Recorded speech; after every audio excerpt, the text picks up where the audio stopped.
안녕하세요. 저는 30대 직장인입니다. 저에겐 소중한 아빠, 엄마, 그리고 오빠가 있습니다. 저는 혼자 대구라는 도시에 와서 일을 하고 있으며 저를 제외한 가족들은 제주도에서 귤농장을 운영하고 있습니다.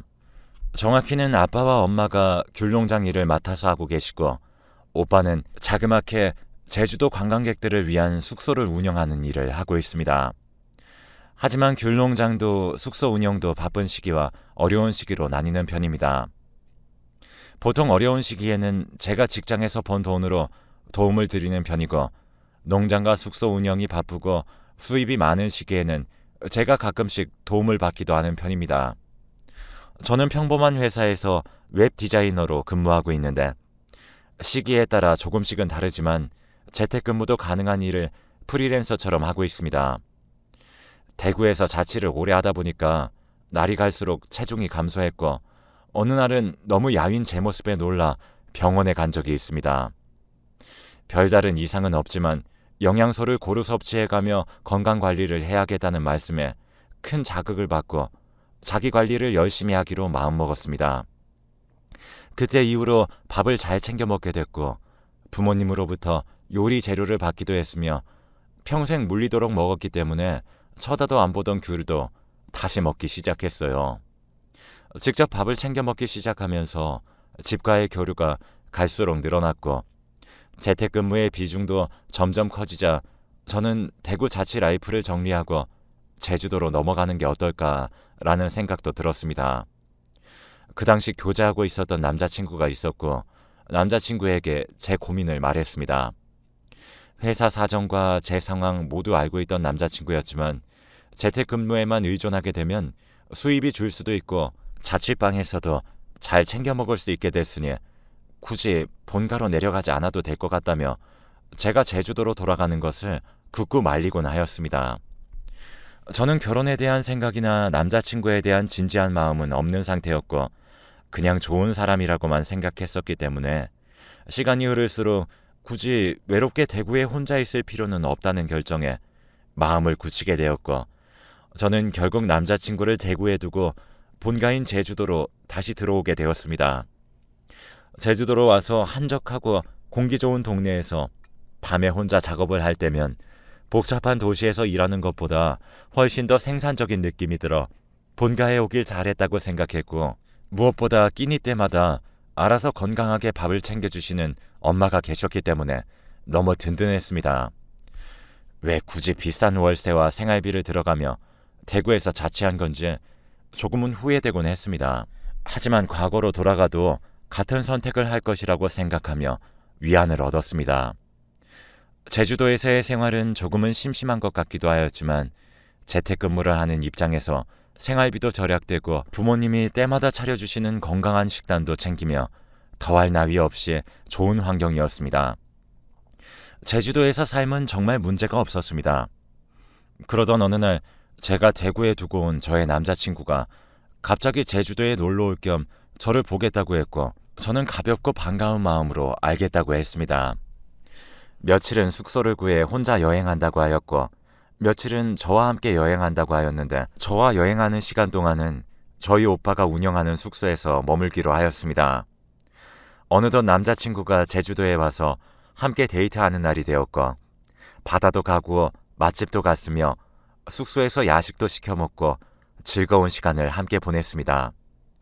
그러다 우연히 저희 오빠가 필요한 생활용품들과 수건, 세면 도구들을 가져다 준다고 숙소에 들렀을 때 저희와 마주치게 됐고 그때 정말 저는 깜짝 놀랐습니다. 저희 오빠와 남자친구가 구면인 듯이 서로 놀라는 모습을 보았습니다.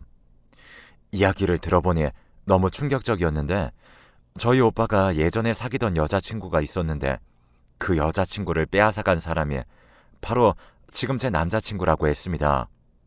하지만 대학생 시절 철없을 때의 이야기였고 10년이 지난 예전 일이기 때문에 둘도 많이 무뎌진 듯 보였습니다. 당시 이야기를 자세히 들어보니 오빠와 당시 오빠 여자친구는 이미 편해진 사이였고 여자친구분이 의도적으로 현재 제 남자친구에게 접근해서 만남을 가지게 되었다고 들었습니다. 오빠도 똑같이 알고 있었습니다. 그게 전부인 줄로만 알았죠. 그런데 그날 저녁 오빠로부터 연락이 왔고 잠깐 핑계를 대고 나와 부모님 집으로 돌아오라고 했습니다. 저는 남자친구에게 부모님이 잠깐 부르셔서 얼굴만 비추고 오겠다고 핑계를 대고 오빠를 만났습니다. 그런데 그때 오빠가 하는 말이 정말 충격적이었습니다. 제 남자친구를 잘 알지는 못하지만 예전에 사귀던 여자친구를 통해 이야기를 들었다고 했습니다.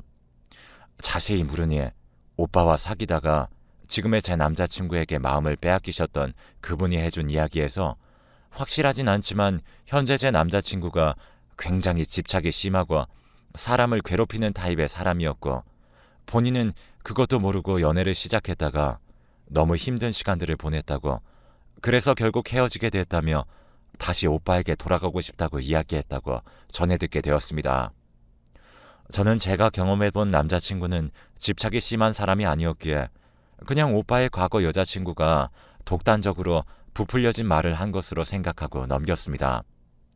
그렇게 제주에서의 생활과 남자친구와 오빠 사이에서 일어났던 작은 해프닝 정도로 생각하고 넘어갔고 시간은 흘러 제가 다시 회사로 출근을 해야 할 때가 와서 대구로 돌아가게 되었습니다.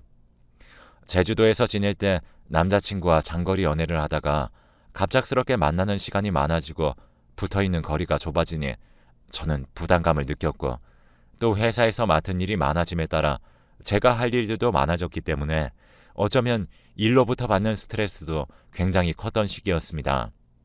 그래서 저는 남자친구에게 이별을 고하게 되었고 남자친구는 처음엔 이별을 받아들이는 듯 하였지만 갈수록 힘들어하는 모습을 보였고 저는 만난 시간이 길기 때문에 지금 당장은 힘들어할 수 있다고 생각하고 헤어지고도 몇 번을 만나주고 천천히 마음 정리할 수 있도록 최대한 도와주려고 했습니다. 그러던 어느 날 예전에 제주에서 오빠가 제게 걱정스럽게 해줬던 말이 떠오를 만한 사건이 발생했습니다. 제가 회사에서 일을 마치고 집으로 돌아가는 길이었는데 그날은 평소 늦게 퇴근하던 날보다 일찍 마쳤던 날이었습니다. 보통 회사에서 퇴근하고 대중교통을 이용하며 걸어서 집에 가곤 하는데 그날은 또 특별하게 같은 부서의 다른 동료분께서 마침 차를 태워준다고 하셨기에 그분의 차를 얻어 타고서 퇴근하는 중이었습니다. 제가 자취하고 있는 빌라 골목에 들어섰고 제가 살고 있는 빌라에서 어떤 한 남자가 계속 주차장 쪽 CCTV를 만지작거리는 장면을 보았습니다. 조금 더 가까이 가자 저는 그 사람이 제 전 남자친구라는 사실을 깨닫게 되었습니다. 도대체 왜 CCTV를 만지작거린 건지 알 수 없는 마음이 들었고 갑자기 무서워져서 동료분께 죄송하지만 집이 아니라 다른 곳에서 내리겠다고 했고 저는 그날 집에 들어가지 않고 친구네 집에서 잠들었습니다. 그리고 무서운 느낌이 들어 바로 오빠에게 이 사실을 말했습니다. 그러자 오빠는 제게 집으로 당분간 절대 가지 말라고 이야기했고 제주로 돌아와 지내라고 했습니다. 저는 이렇게까지 예민한 일은 아닌 것 같아 괜찮다고 했지만 오빠는 느낌이 안 좋다며 조심해서 나쁠 것 없다고 하며 완강하게 저를 데리러 오겠다고 했습니다. 지금 회사의 상황이 너무 바쁘고 안 좋긴 했지만 세상이 흉하고 무서운 느낌 때문에 잠을 잘 수도 없어서 조금 길게 휴가를 내고 저는 다음날 저녁 자취방에 들려 짐을 챙기고 저를 데리러 온 오빠와 함께 제주도로 가기로 결정했습니다. 오빠와 함께 짐을 챙기고 있는데 갑자기 밖에서 문을 두드리는 소리가 났고 목소리를 들어보니 바로 제 전 남자친구였습니다. 문을 열어주지 않으면 자기는 정말 죽을 거라며 저희를 협박했지만 저희는 문을 열어주지 않았습니다. 하지만 짐을 다 챙기고 비행기를 타기 위해 나가야 할 시간이 다가왔고 그때도 전 남자친구는 계속 문 앞을 지키고 있었습니다. 오빠는 본인이 있으니 괜찮다며 함께 나가자고 했고 저도 언제까지고 계속 집 안에만 갇혀 있을 수는 없으니 오빠를 따라 함께 나섰습니다. 문을 열자 남자친구는 울면서 제 손을 잡고 다시 만나면 안 되겠냐고 애원했지만 오빠가 그 손을 뿌리치게 해줘서 재빨리 주차장으로 내려가 오빠와 택시를 타고 공항으로 향했습니다. 저와 오빠가 택시에 짐을 싣고 공항에 향할 때까지 전 남자친구는 계속 쫓아왔고 전 남자친구는 제주도까지 비행기를 타고 저희를 쫓아왔습니다. 저는 그날의 공포가 아직도 가시지 않습니다. 그러더니 저희 부모님이 운영하는 귤농장 나무에 불을 낸다고 협박을 하며 저에게 다시 사귀어 주기를 강요했습니다. 본인이 오죽하면 힘들어서 이러겠냐. 이게 다 저를 사랑하는 마음이다 라고 이야기하며 본인의 행동이 뭐가 잘못된지는 전혀 모르는 듯 해보였습니다. 친오빠가 경찰을 불러서야 상황이 조금 진전되었고 저는 그날 이후 엄청난 트라우마에 휩싸이게 되었으며 저희 부모님 중 어머님도 그날 놀란 마음에 쓰러지시기까지 하였습니다. 그 남자 덕분에 사람을 잘 만나야 한다는 게 무슨 말인지 절실히 깨달았었고 저희 오빠도 내색은 안 했지만 전 여자친구와 저로 인해 그 전 남친의 위험함을 확인하니 꽤나 충격을 받은 상황이었습니다. 요즘 연애를 하다 헤어져서 기분이 안 좋으면 살인 사건까지 나는 경우도 뉴스로 많이 접했기 때문에 이렇게 헤어져서 제주도까지 쫓아오는 남자가 저는 너무 공포스럽고 무서웠습니다. 혹여나 저희 부모님이나 친오빠에게 해코지 할까봐 잠도 못 자고 며칠을 불면증에 시달렸네요. 다행히 전 남자친구는 저희 집이나 오빠가 운영하는 숙소로 찾아오진 않았지만 아직 제주도에 있는 것 같아 공포스러웠습니다. 저는 가족들의 성화로 인해 아예 제주도로 내려오게 되었고 다니던 회사도 결국 정리하고 제주도에서 새롭게 일자리를 구하게 되었습니다. 몇 달 정도 시간이 지나자 저는 전 남자친구와의 일도 좀 놀라웠던 해프닝으로 생각될 정도로 제 기억에서 잊혀져 갔습니다. 그리고 시간이 흘러 저도 제주도에서 새로운 인연을 만나게 되었습니다. 같은 회사 사람이었고 저와 비슷한 디자인 영역의 일을 하는 사람이었기 때문에 말도 잘 통한다고 느껴졌습니다. 한 가지 단점은 목소리나 느낌이 제 전 남자친구와 많이 겹쳐 보인다는 것이었지만 제가 취향이 확고한 터라 일어난 일이라고 생각하고 감수했습니다. 물론 그런 것들을 제외하고 외모는 전 남자친구와 조금 비슷한 것 같았지만 아예 다른 눈, 코, 입을 가진 사람이었습니다. 새로 만난 남자친구가 가끔씩 결혼 이야기를 꺼내곤 했는데 저는 아직 결혼 생각이 없는 상황이었고 계속해서 거절하다가 어느 날 일이 일어났습니다. 회사에서 갑자기 정전이 되었고 갑자기 출입문까지 잠겨 저와 남자친구 그리고 대표님과 몇몇 직원분들이 야근을 하다 회사 안에 감금당한 일이 있었습니다. 정전이 되어 정말 아무것도 보이지 않았고 제가 폐쇄 공포증이 조금 있고 어두운 공간을 별로 좋아하지 않았던 터라 너무 괴로워했는데 그 시간이 길어져서 호흡곤란까지 겪게 되었습니다. 그때 남자친구는 정말 침착하게 정전 사태를 해결해 주었고 또다시 구급대를 불러 제가 진정하고 회복할 수 있게 큰 도움을 주었습니다. 글로 풀어내니 별일 아닌 것 같다고 느껴지는데 그 당시 제가 그 상황에서 느꼈던 공포감은 너무 커서 정전 사태를 해결해주고 저를 구해준 남자친구에 대한 감동이 너무 고마웠고 컸기 때문에 저도 점점 마음을 열고 남자친구와의 결혼을 고민해보게 되었습니다. 그러자 남자친구는 너무 기뻐했습니다. 그러던 어느 날 저희 부모님의 농사가 성공적으로 잘 마무리된 것을 기념하며 저희 가족끼리 바베큐 파티를 하게 되었고 결혼 이야기를 서로 주고받던 중이라 새로 만난 남자친구를 저희 집 식사 자리에 초대하게 되었습니다. 소소했지만 고기와 해산물들을 구워 먹으며 행복한 시간을 보냈고 부모님과 오빠도 새로 사귄 남자친구를 제법 마음에 들어 하시는 눈치였기에 분위기도 나름 좋았습니다.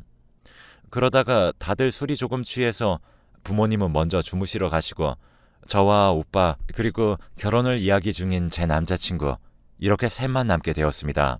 밤이 되니 바베큐장은 조금 쌀쌀하게 느껴져서 집안에서 술을 조금 더 마시기로 하고 부모님 집은 부모님이 주무시고 계셔서 곤란할 것 같으니 저희 오빠가 운영하는 숙소가 마침 비어서 거기서 마시기로 결정했습니다. 저희 셋 다 모두 술을 먹은 상황이었기 때문에 택시를 타고 이동했습니다.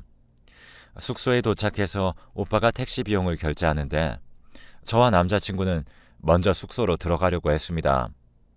저는 숙소 비밀번호를 까먹어서 오빠를 기다리려고 했는데 그 순간 제 남자친구가 비밀번호를 누르며 숙소 안으로 들어가자고 했습니다. 저는 남자친구가 오빠 숙소 대문 비밀번호를 왜 알고 있는 건지 너무 놀라웠고, 오빠가 들어오고 술자리를 마련하자마자 바로 물어보았습니다.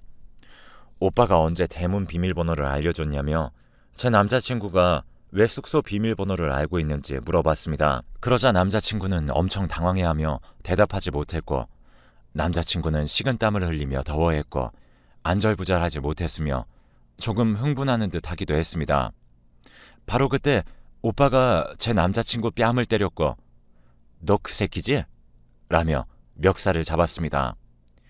오빠는 제가 새로 만난 남자친구가 제가 예전에 사귀었던, 그러니까 오빠의 전 여자친구와 사귀었던 사람이라고 의심한 것이었습니다. 저는 절대 그럴 일이 없다고 생각했기 때문에 오빠를 뜯어 말렸고, 이미 오빠에게 맞은 제 남자친구가 마냥 안쓰러웠습니다. 그 자리에서 오빠는 제 남자친구 주머니에서 지갑을 꺼냈고, 지갑 속에서 주민등록증을 찾아 이름과 사진을 봤는데, 이름과 사진이 제가 알던 제 전 남자친구의 이름과 동일했습니다. 상황을 알고 보니 제 전 남자친구는 저희 오빠의 전 여자친구를 잊지 못해 복수심으로 오빠의 동생인 저에게 접근한 것이었고, 그러다가 저에게 마음을 빼앗겨 저를 사랑하게 된 것이었습니다. 저와 이별을 하고 너무 고통스러운 마음에 다시 저에게 접근하고자 얼굴 성형과 성대 수술을 했던 것이었습니다. 그래서 얼굴은 다른 사람이 되었고 목소리도 변해버려서 제가 알아채지 못했던 것이었죠.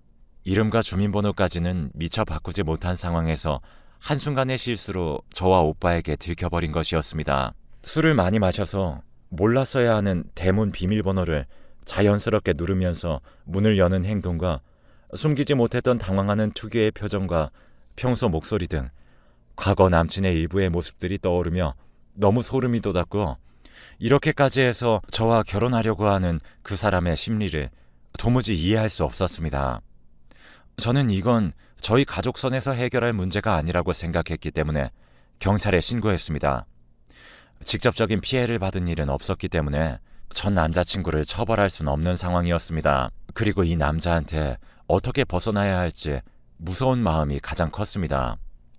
무엇보다 이번엔 오빠가 큰 충격을 받았습니다. 오빠는 농장을 정리하고 제주도에서 이사를 하자고 주장했고, 부모님도 이 상황의 심각성을 인지하시고 그렇게 하자고 말씀하셨습니다. 성형까지 하고 저에게 다시 접근했던 그 사람은 저희 가족이 이사하기 전까지 거의 10번을 넘게 매주 2-3번씩 저희 집으로 찾아와 저희를 고통스럽게 했습니다. 결국 이사를 할 수밖에 없는 상황이기도 했습니다.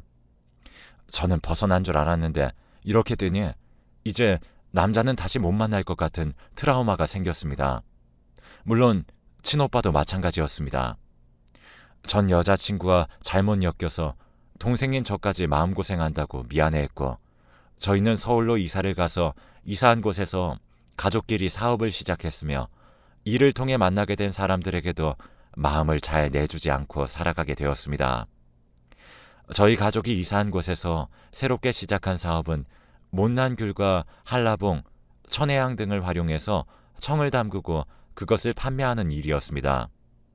부모님이 상품을 만드시고 완성시키시면 저희 오빠와 제가 그것을 판매하고 납품시키는 역할을 맡았었습니다.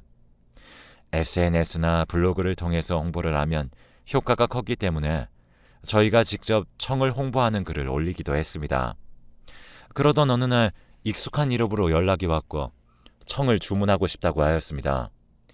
이름과 번호 모두 제 전 남자친구와는 달랐지만 휴대폰 번호 끝 4자리가 같았고, 저희는 이상함을 감지한 나머지 다른 폰을 빌려 번호를 저장해 보았습니다. 아니나 다를까 카카오톡에 뜨는 사진은 제 전 남자친구가 맞았습니다. 끈질기게 이렇게 접근하는 방법이 무엇인지 놀라웠고 또 마주치게 될까봐 두려웠습니다. 그래서 번호도 바꾸고 가족들 번호도 바꾸게 했으며 집 비밀번호도 바꾸었습니다. 그리고 마지막 수단으로 저희 가족은 이민까지 하게 되었습니다. 한 사람으로 인해 이민까지 한다는 사실이 웃기기도 하고 믿기지 않지만, 혹시나 안 좋은 일을 당할 것 같은 불안감에 미국으로 이민 준비를 했고, 지금은 미국의 한인타운에서 제주의 김밥과 칼국수를 팔면서 살고 있습니다. 저와 저희 가족은 정말 믿기 힘든 일을 통해 큰 트라우마를 겪고 아직도 극복하면서 살아가는 중입니다. 그리고 최근 또 정말 놀라운 일을 겪었습니다. 바로 제 오빠에게 상처를 줬던 제 오빠의 전 여자친구를 우연히 제외한 일이었습니다. 저희 가게에 두 여학생이 와서 식사를 하려고 했고 그중 한 명이 저희 오빠 전 여자친구였습니다. 안 좋은 추억성 인물이긴 했지만 한국이 아닌 이 넓은 미국에서 만난 것이 너무 놀랍고 반가운 마음에 서로의 안부를 묻는 것 같았습니다. 저는 계산해 줄 때 그 사람에게 언제까지 여기에 머무르냐고 물었고 그 여자 번호와 SNS 계정을 주고받았습니다. 단순히 신기한 마음이었습니다. 그리고 저희가 전 남자친구로부터 겪었던 일들을 공유하기 시작했고 급속도로 가까워져서 저와는 지금 친한 친구 사이로 지내고 있습니다. 어쩌면 오빠와도 아직 연락을 하고 있을 수 있겠습니다. 간혹 뉴스에서 사귀던 여자친구와 헤어져서 일가족을 죽이게 했다는 뉴스도 종종 나오고 해서 아직은 한국에 돌아가고 싶은 마음은 없습니다. 혹시 모르잖아요. 조심해서 나쁠 것 없으니 향후 몇 년간은 저희 가족은 미국에서 지낼 생각입니다. 제주도에서만 살다 외국에 오니 모든 것이 신기하고 미국 음식도 맛있어서 제2의 인생을 사는 기분이 드네요. 이제 놀랍고 괴로운 일들 없이 정말 행복했으면 좋겠습니다. 다들 행복하고 평탄한 일들만 겪으시길 바랍니다. 그리고 남자 조심하세요.